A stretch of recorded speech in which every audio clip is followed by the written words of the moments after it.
Jeff van Vliet, het lag niet aan jou. Nee, het ligt niet aan mij, nee. Aan wie lag het dan wel? Het is niet mijn fout. Ik denk dat het aan de moeder ligt, hè. Hey, het is een fantastische hit aan het worden. Ja, hij wordt ook heel veel gedraaid en daar ben ik ook heel erg blij mee.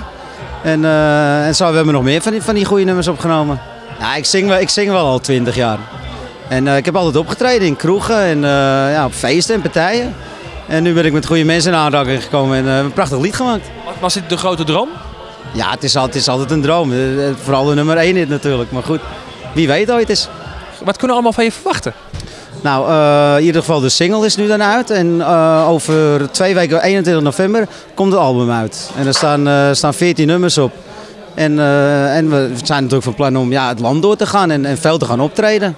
Het is volksmuziek, zo kun je het noemen. Het zijn nummers die zijn uit het leven gegrepen.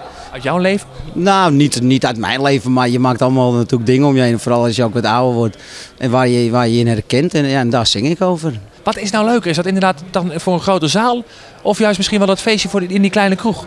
Nou, kijk, kroeg is hartstikke leuk. En dat heb ik altijd met veel plezier gedaan. Dat doe ik nog steeds. Maar je hoopt uiteindelijk natuurlijk wel voor wat meer publiek te gaan zingen.